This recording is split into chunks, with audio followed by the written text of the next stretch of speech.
There are options, and that's why we need to take this opportunity seriously. There's no way you can prevent global warming unless China is part of the solution. This is not normal male behavior. This is predatory behavior. We don't know how bad this bug is. We don't know what this bug does. All of that was thrown away in those 8 minutes and 46 seconds, and that's the moment that I became an abolitionist. Extraordinary claims require extraordinary evidence. Welcome to the Munk Debates. Every episode we provide you with a civil and substantive debate on the big issue of the day to arm you, the listener, with enough information to make up your own mind.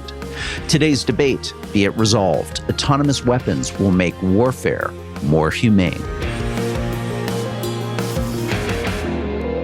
The same technology that is making your life easier is being weaponized.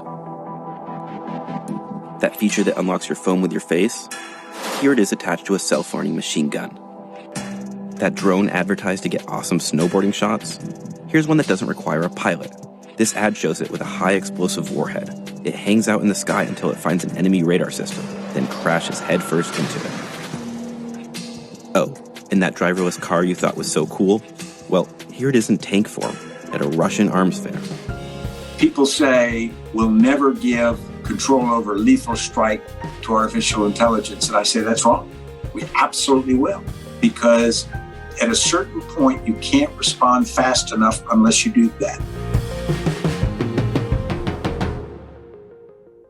Hello, I'm your moderator, Rudyard Griffiths. While trillions of dollars each year are poured into developing new technologies that redefine the art of war, and the next frontier for military technology will bring the world of science fiction into reality in our lifetimes. What am I talking about?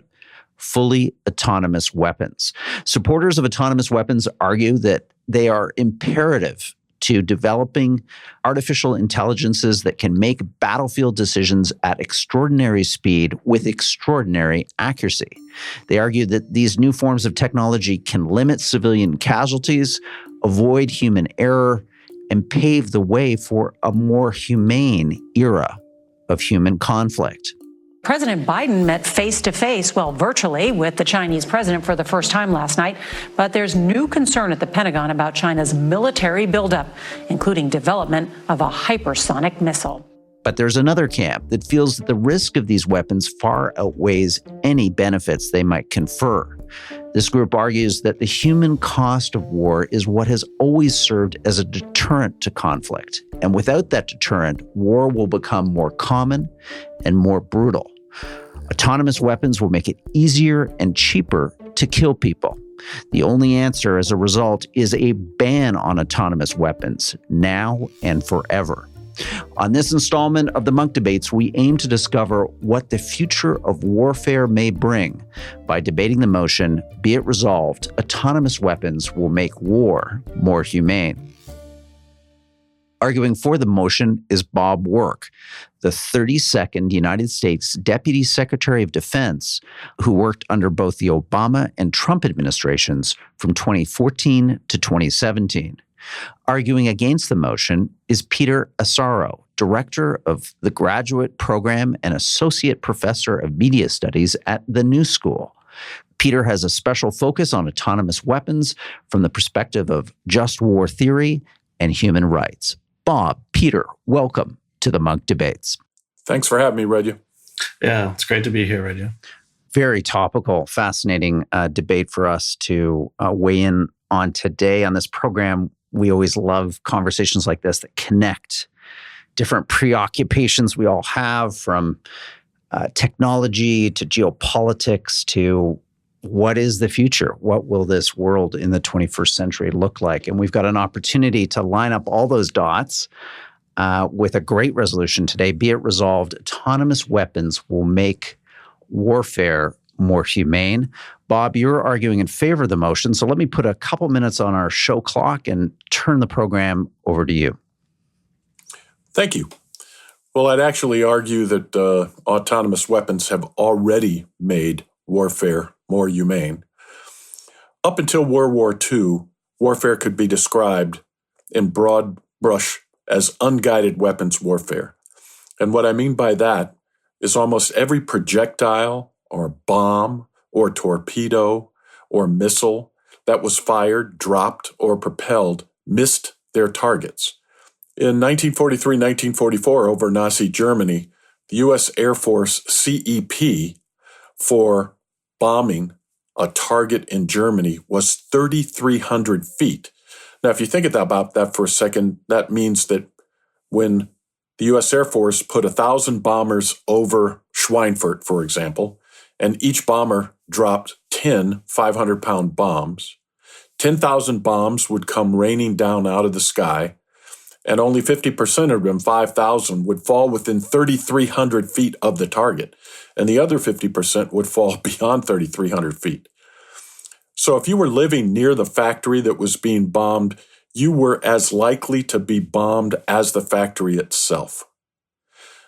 The U.S. military wanted to have better accuracy, so they started to put autonomous capabilities into weapons, which would allow them to home in on a target. Over time, CEP started to drop to mere yards. And what that meant is instead of having to drop 10,000 bombs to try to get a hit on what you were shooting at, you might only have to drop 10 bombs.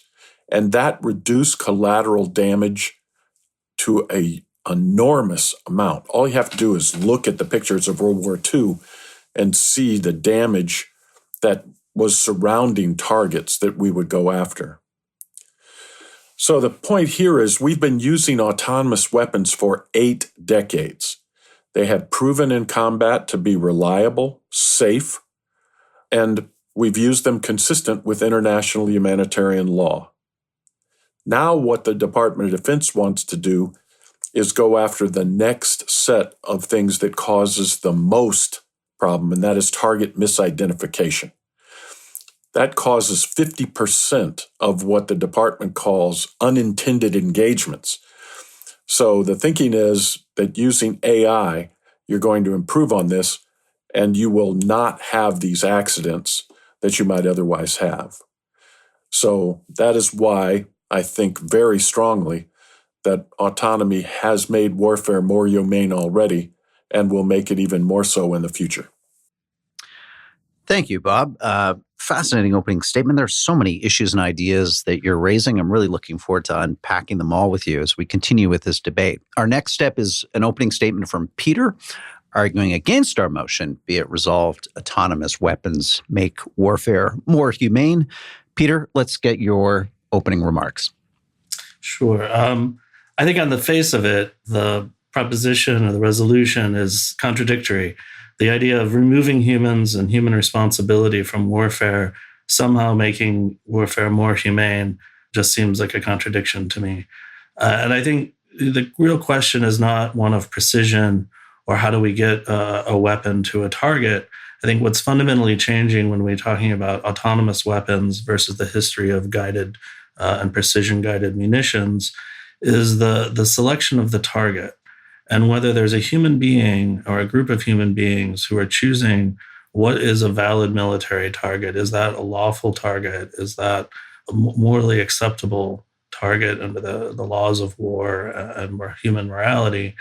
Or are we allowing a machine to use sensor data and algorithms to determine automatically whether something is or is not a target, and to make that final determination to use lethal force against that target? And that's really what we want to do as a campaign at the United Nations to get an international treaty that would prohibit such kinds of weapons and instead require that all weapon system and all targeting of weapon systems involves meaningful human control. If there's no human sort of directly making a decision, there's the sort of indirect human responsibility of programming and designing of systems. You have the proliferation of these systems. You have arms races that could be caused by these systems. You have the instability that those cause and the lack of understanding between states of what the capabilities of different weapon systems are, what the implications are of using them, or of their adversaries using them against them, which leads to a whole set of geopolitical stability issues, as well as the possibility that these systems could fall into the hands of terrorists or autocratic states who would want to use them against their own people. and a whole host of issues that arise that we can preemptively prevent by not allowing the automatic targeting of humans, which also sets a principle for civilian applications where we're going to see more and more automated decision-making about issues that directly impact people and the human rights of individuals. Thank you, Peter. Equally interesting set of issues you've raised there in your opening statement. Let's go to rebuttals, a chance for both of you to kind of weigh in and react to what you've just heard. So, Bob, let's get your rebuttal up on deck first. Well, I'll start by saying that the law of war does not prohibit the use of autonomy in weapon systems. As a result, DoD has had to create its own policy for the use of autonomy in weapon systems. And that policy is very consistent in trying to allay the concerns that Peter has laid out. In fact, in the first couple sentences of the DoD instruction on autonomy in weapon systems, it says, this policy establishes guidelines designed to minimize the probability and consequences of failures in autonomous and semi-autonomous weapon systems that could lead to unintended engagements. That's a very important term in the Department of Defense. The laws and ethics of war really kind of focus almost exclusively on preventing or at least reducing physical harm and suffering, especially of non-combatants and especially of protected installations such as mosques or hospitals or other things like that. So the whole policy of the Department of Defense on autonomy in weapon systems is really designed to prevent that. And the key is all autonomous and semi-autonomous weapon systems under DoD policy have to be designed to allow commanders and operators to exercise appropriate levels of human judgment over the use of force. The Department of Defense believes, and this is a matter of debate, believes that this meets the intent of meaningful human control over these weapons. The one thing that I agree with Peter a lot on is any type of automated command and control system that could autonomously order a preemptive or a retaliatory strike is a system that we have to be extraordinarily careful with. They might cause a flash war, for example, just like you see the flash crashes on the stock market. So those are the systems that I agree with Peter we have to be extremely cautious and careful about. But as far as the weapon systems themselves, I think they have proven to be very safe and reliable and are being used entirely consistently with the way Peter has outlined. Thanks, Bob, for that rebuttal. Peter, your chance now to react to Bob's opening statement or what you've just heard now. Sure. So there's a body at the United Nations called the Convention on Certain Conventional Weapons that's been debating whether there is a need for new international law over autonomous weapons for the past 8 years. And much of that has been focused on whether or how international humanitarian law, the Geneva Conventions and other aspects of international law, apply to these weapons. And there's universal consensus that those laws do apply. And there's a few countries that believe that they are sufficient for governing the development of these new technologies. But we've seen at least 20 countries so far, as well as the group of non-aligned countries, saying that, in fact, that they are not sufficient. There's a clear lack of clarity in terms of how these laws that were really designed to apply to humans and human commanders. And I think it's great that the United States and the Pentagon has been proactive in developing its own set of policies regarding this, which to me also indicates that international law is insufficiently clear on exactly how it would apply in those cases, which is why they had to develop their own policy. But that policy only governs one country. And there's, 100 and some other countries out there who are using weapons in their militaries who don't have that policy, and there's no legally binding instrument that would force them to follow a policy like the U.S. And then there's, of course, questions about exactly what that should look like in terms of how do we maintain human control over the decision process and targeting, what's sufficient, what's meaningful, and what are the implications for states that would violate such protocols. And I think what we really want is to create a clear kind of norm and a clear line under which, all attacks have to be authorized by humans who are responsible legally for them and can be held accountable for that. That whole categories of systems, particularly those that specifically target humans and individual humans, are prohibited outright because they reduce people to mere data points or patterns of data or sensor profiles, or however you want to frame that, within a computational representation. And that would protect human dignity and human rights more generally going forward as we see an evolution of this technology in many directions that we may not foresee at this point. Mm-hmm. Thank you, Peter. You're listening to our Munk debate. Be it resolved, autonomous weapons will make warfare more humane. And Bob, my kind of responsibility now, try to think up some questions that are on the mind of listeners who've been tuning into this fascinating conversation between the two of you. And I think the first question that I want to put to you is, as someone who has worked at the very highest levels, the U.S. Defense Department, you would know that in war and in war planning, innovation and technology is constantly sought out by the U.S. and its competitors as an advantage to either project deterrence or as an offensive capability. And I want to hear a bit more from you as to why you feel that the norms that you've described are going to hold into this uncertain future that we're entering into. What is going to stop, for instance, a regime like China or Russia from removing any and all human permissions, for speeding up the reactive capacities of these autonomous systems? And to what extent could the United States just simply sit there passively as your peer competitors, for reasons of their own strategic and tactical advantage, constantly push on the limits of autonomous technology? I want to hear you paint a picture a bit more of how autonomous weapons fit into a strategic doctrine vis-a-vis America's peer competitors. Well, I think the basic underlying premise of your question is, should we be talking to China and Russia right now about these weapons? And should we agree among ourselves the boundaries that we are all comfortable using?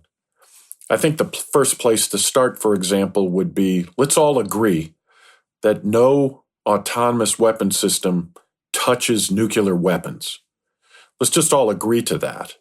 And I believe, that is something that both the Chinese and the Russians would probably say, yeah, let's talk about that. How would we go about making sure that all of us do this? But to your specific point, the U.S. is confident that it can utilize these weapons entirely consistent with international humanitarian law.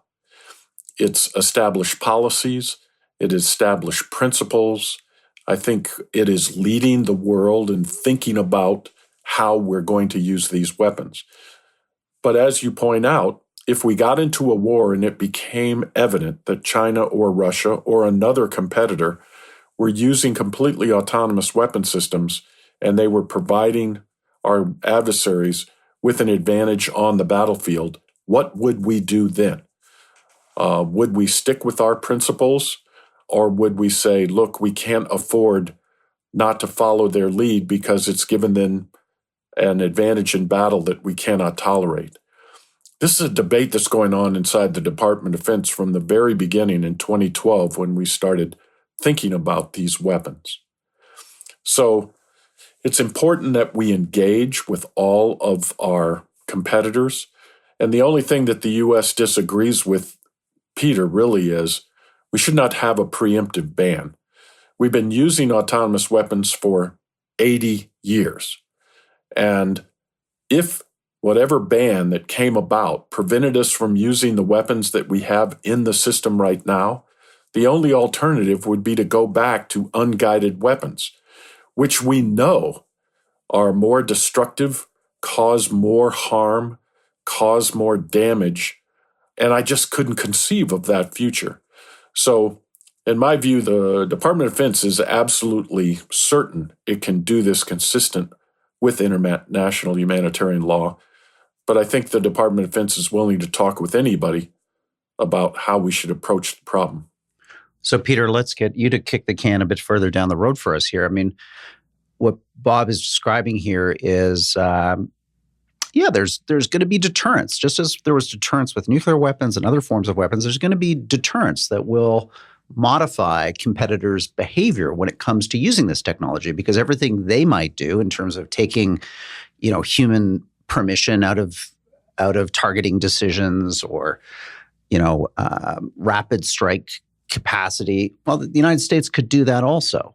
So why do we need a formal ban? Why can't we allow these longstanding patterns of deterrence and counterforce to ameliorate some of the, albeit scary, possibly negative effects of autonomous weapon systems?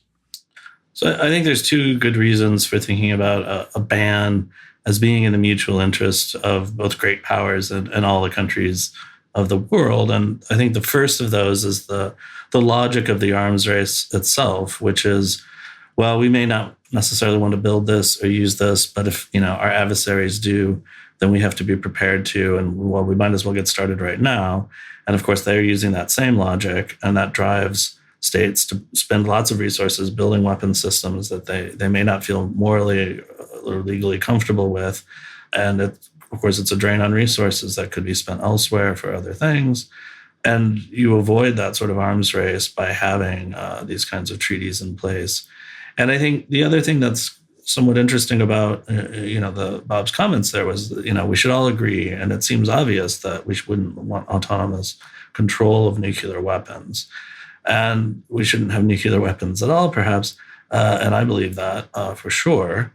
But we look at the use of autonomy over a long period of time, it could also kill very many people. And there are arguments that these sorts of weapons could themselves become a new form of a weapon of mass destruction in terms of a weapon system that could be deployed by an individual or a small group of people and have mass casualty effects over a large population, because a small group could deploy an army of little robots that could kill lots and lots of people, which maybe the numbers don't quite match the nuclear weapon systems, but it's a potentiality that we have to consider. And that is another reason to ban these systems. Mm-hmm.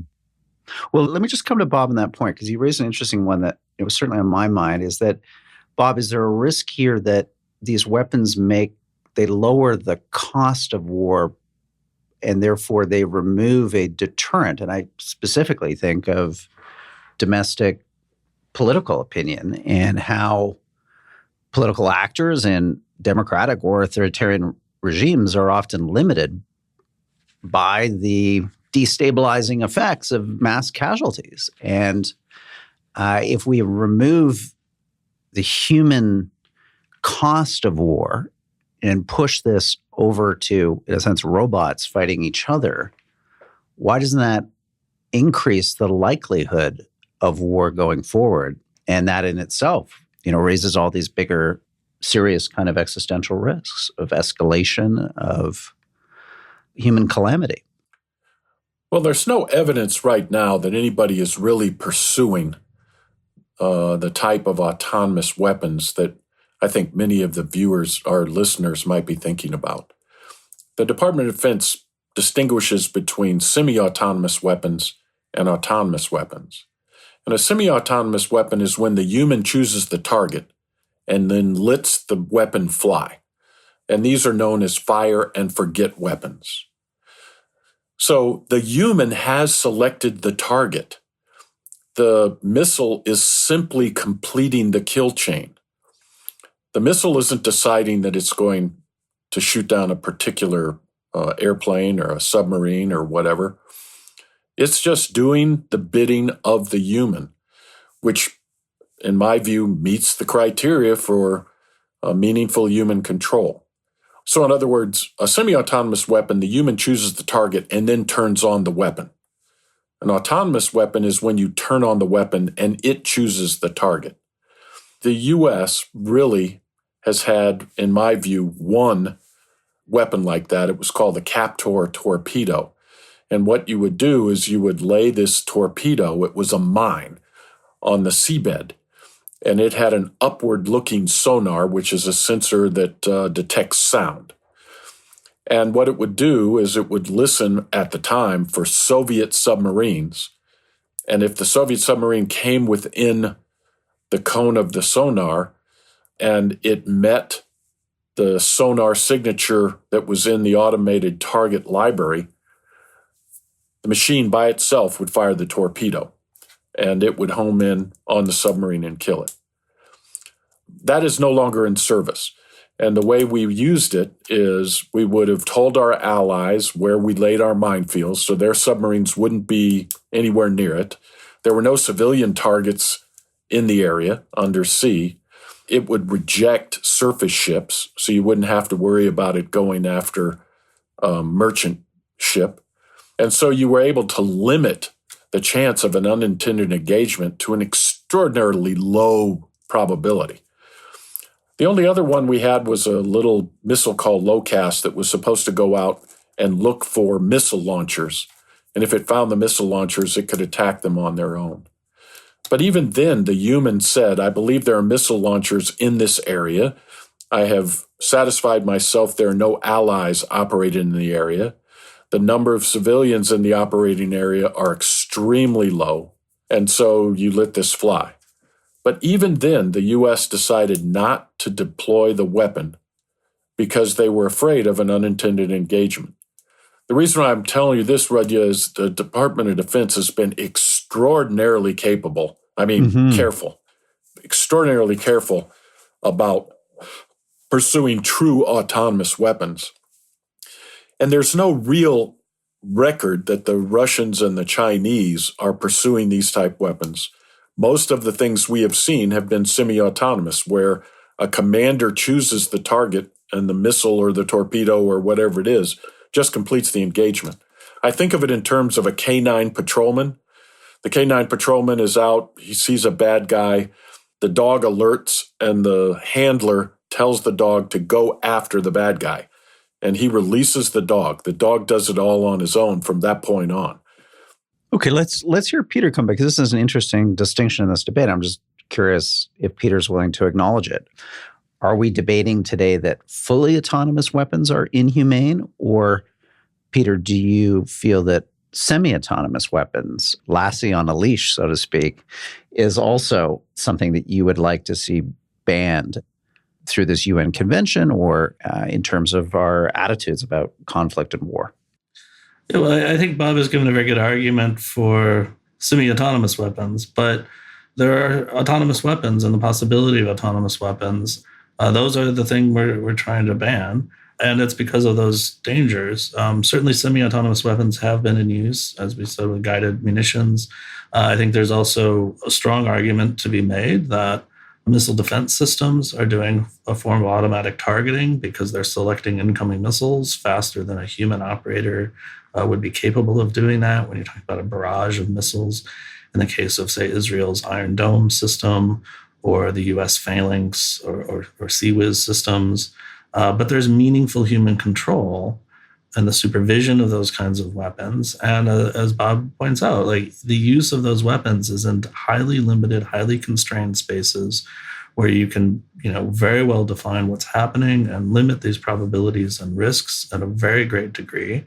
And that needs to be established in law that those are the kinds of requirements for the use of those sorts of targeting systems. And if because now we have self-driving cars and robots and little drones, and the technology for artificial intelligence and machine autonomy has been developing very rapidly in the last decade.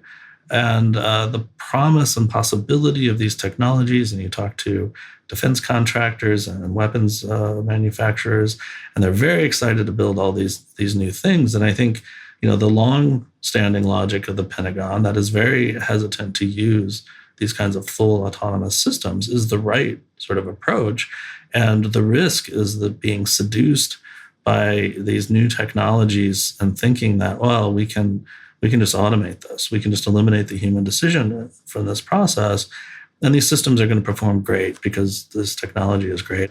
And to come back to your original question to Bob, I think these are very destabilizing for these reasons. And even just to think of it as the great powers developing these weapons and their sort of strategic standoff with each other, there's a very real possibility of small countries acquiring these weapons in large numbers and actually shifting the balance of power. It might be much easier to eliminate an aircraft carrier with a fleet of little drones than it is to build another aircraft carrier.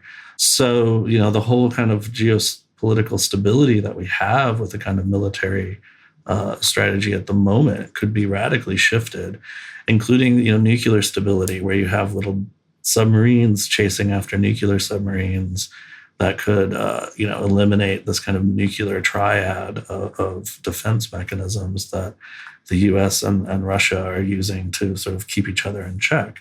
And that kind of destabilization could be devastating.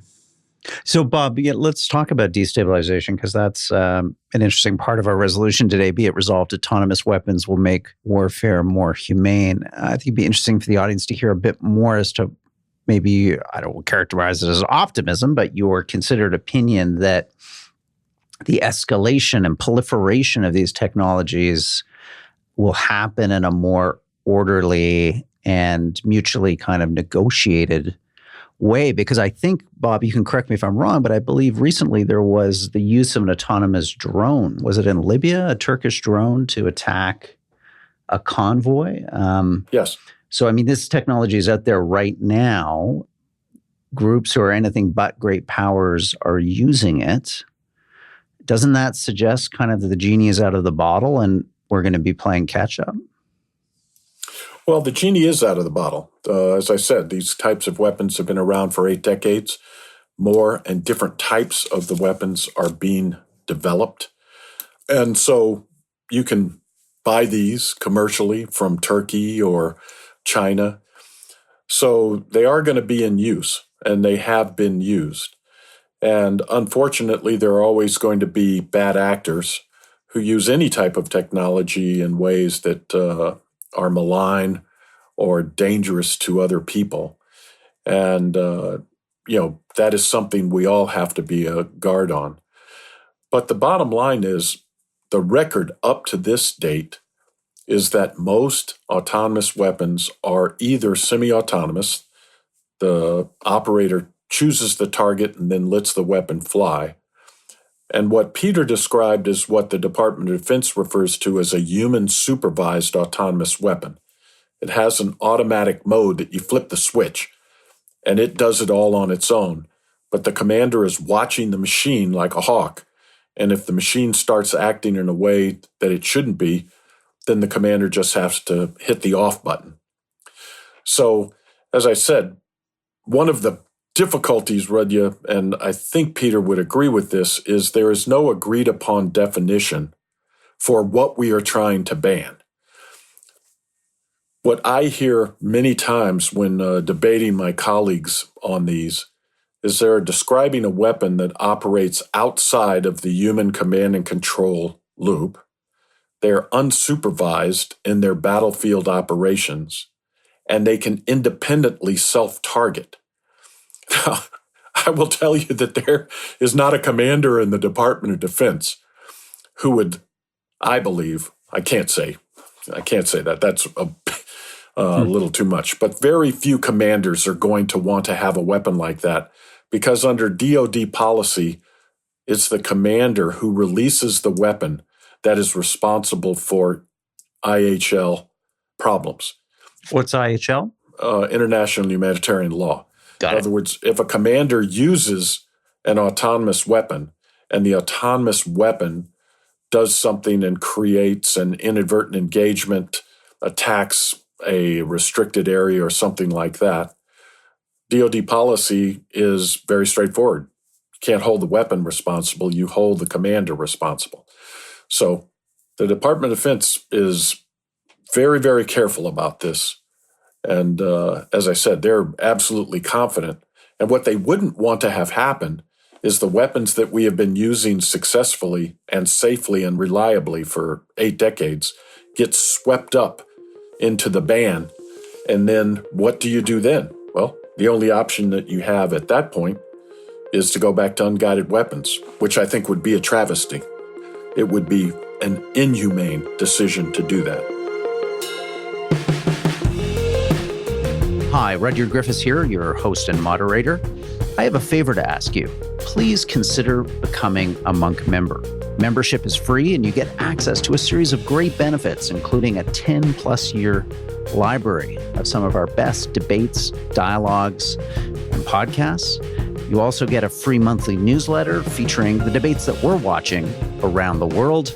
And you get a specially curated Friday weekly Munk members only podcast that focuses on the big international events and trends shaping our world. All of that, again, free at www.monkdebates.com.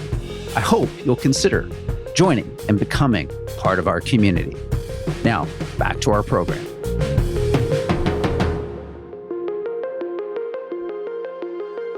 Peter, before we go to closing statements, let me just try one more argument out on you. It's somewhat futuristic, so bear with me, but I'm sure you're familiar with it. There's an idea that the future of warfare could be autonomous, robotic, and other systems fighting it out without large-scale human casualties, and that wars would be decided possibly by these AI commanders in the background. They're almost instantaneously. Either side would know within a very short period of time whether they'd won or lost. Wouldn't that be ultimately the most humane form of warfare? To give it over to the machines, remove ourselves from it, embrace its autonomy? Sure. And, historically, there's stories of armies meeting on the battlefield and sending forth their strongest fighter, David and Goliath, right, to stand and fight, and everybody else just watches and then accepts the victory of whoever wins. If you could get states to agree to do that, maybe we could just, play football or soccer or something instead. We're creating a strange little game where we, destroy each other's robots is one way that might happen. But I think if you think about how a war would actually unfold between states, so would both states have robots at the beginning? In most cases, I think initially you're going to have an asymmetric war where one state has access to this technology and the other state doesn't. And we've seen that with drone warfare already. And then even if you had two, say, large powers that both use these sorts of systems, eventually they'd run out of them. And then are they going to capitulate at that point, or are they going to continue fighting with traditional human soldiers and personnel and vehicles and things? So, yeah, I don't think you're going to give up the autonomy of your state just because you run out of robots. You're just going to fight by other means. So I think, science fiction has been offered interesting suggestions along these lines. And ultimately, war is a sociocultural phenomenon, and we don't have to continue fighting war. It's not sort of a natural state of humanity.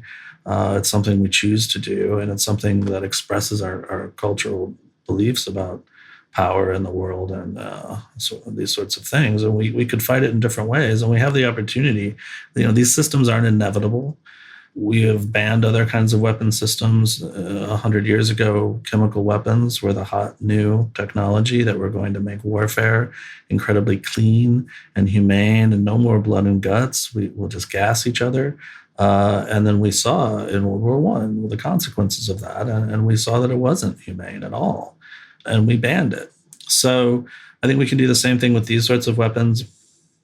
So, Bob, final question for you before we go to closing statements. Isn't this all deeply not in America's interests? Don't these technologies advantage your competitors like Russia that thrive on these asymmetrical kind of technologies and tactics? So, Peter referenced earlier, are we going to have swarms of drones taking out a multi-billion-dollar U.S. aircraft carrier? Drones that might cost an absolute fraction of what it required to build that carrier. Why aren't the people in the Department of Defense, your former colleagues, thinking about this as something that just renders a lot of your force posture, your current military industrial technology and resources, dangerously obsolete and advantages some of your worst and most pernicious competitors. Well, this is the typical back and forth that goes on between military competitors. The guided munitions regime that we live in now, all of the major competitors have guided munitions. All of them plan on using them in war. And it does make war very lethal because it used to be most of the things that you fired missed their targets. Now most of the things you fire actually hit their targets. So they have made the war more lethal between combatants, but at the same time, they've made it more humane for non-combatants because the competitors are shooting at each other very accurately, and they are not causing near as much collateral damage or civilian casualties as it used to be. The U.S. is very concerned about how competitors might use them. And Peter is exactly right. Drone swarms are being talked about by all of the major competitors. And there's a lot of research on trying to be able to control the swarms, making the swarms operate more intelligently. And it's going to be a very big challenge in the future. But that's a far cry from saying that these weapons are going to destabilize warfare. As I said, the thing that I worry about as far as destabilization are control systems that can order a preemptive or a retaliatory strike. I am scared of those type of systems, and I would hope we all try to avoid deploying them. But I don't see how you stop the deployment of guided munitions and autonomous and semi-autonomous weapons. I would just like to say, a lot of times in these debates, people say, look, we don't want these weapons to target humans because it robs them of their dignity or something like that. But then I say, well, is it okay then to shoot down an airplane that has a crew of maybe 10 humans? And if you say, yes, it's okay to shoot down the airplane, haven't you then reduced the human crew to nothing more than a component in a weapon system? That is more dehumanizing than anything I can think of. So that's why the Department of Defense has said, look, this really is all about trying to prevent or at best reduce the physical harm against non-combatants and protected entities. And if you focus on that, then I think you get to a good place. Let's go to closing statements. So, Peter, you're up first, a couple of minutes on the clock here just to wrap up your key thoughts, the remaining idea or two that you want to leave our audience with as they ponder our resolution today and where they stand on the question, be it resolved, autonomous weapons will make warfare more humane. So I think part of the idea of making warfare more humane would be to reduce warfare and conflict. And the nature of automation has always been to increase efficiency and decrease costs. And that includes risks, and that includes political costs. And by the very nature of automating warfare, you are encouraging more conflict and more warfare because it's going to be cheaper. It's going to cost less monetarily. It's going to cost less politically. That's going to lead to more conflict.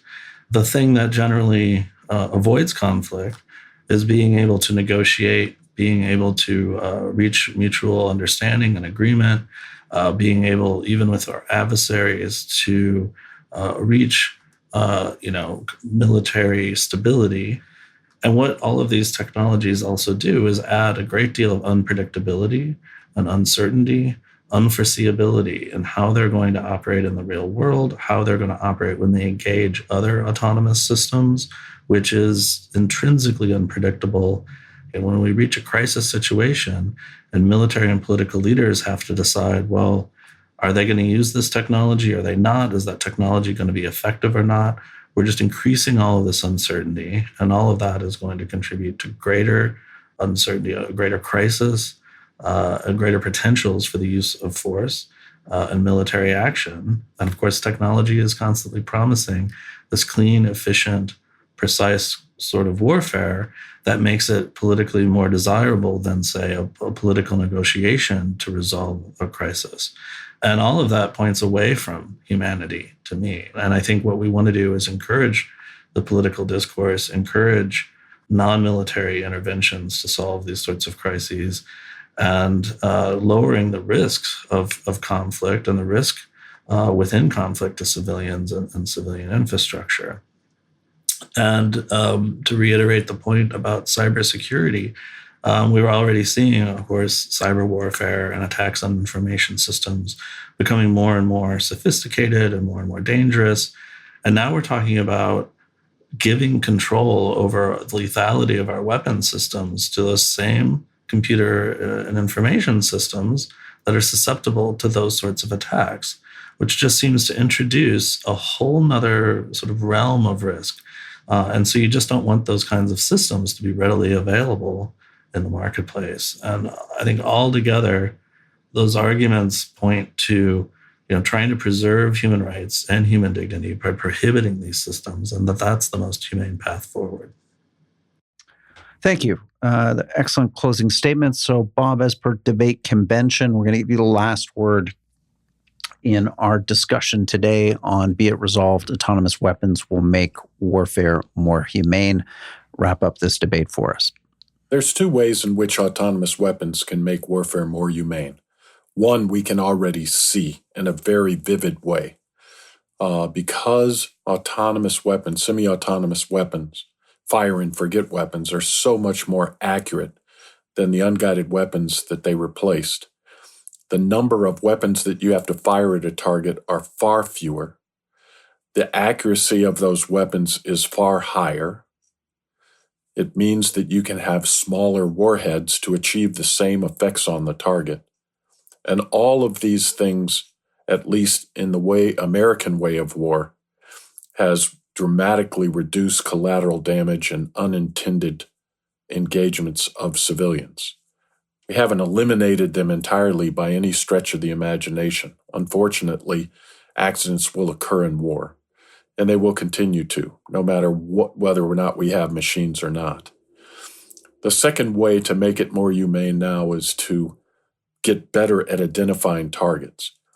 50% of all of the casualties in Afghanistan that were either civilians or U.S. service members in a fratricide incident or allies were caused by target misidentification. And in every case, those misidentifications were made by humans. Humans staring at a screen, trying to determine if what the person was carrying was a rifle or a rake. And humans have made mistake, and that is one of the biggest causes of unintended engagements. We owe it to ourselves as a moral requirement to test and see whether or not autonomous target identification can be improved to the point where we improve upon 50% of all unintended casualties. The Department of Defense is absolutely certain it can. It believes it can do testing, evaluation, validation, and verification of the weapons so we can actually test them before we use them to give us the confidence that we would need to actually employ them on the battlefield. These type of weapons, in my view, have already made war more humane and will make it more so in the future. Thank you, Bob, and thank you, Peter, for a fascinating, far-reaching debate. We did exactly what I hoped in this conversation, which was kind of link these fascinating fields of strategy, military strategy, technology, ethics together into a far-ranging conversation. So on behalf of the Munk Debates community, thank you both so much for coming on the program.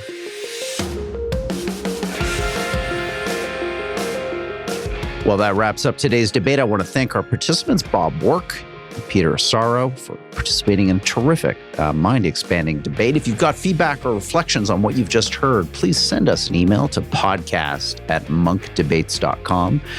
That's M-U-N-K, debates with an S.com.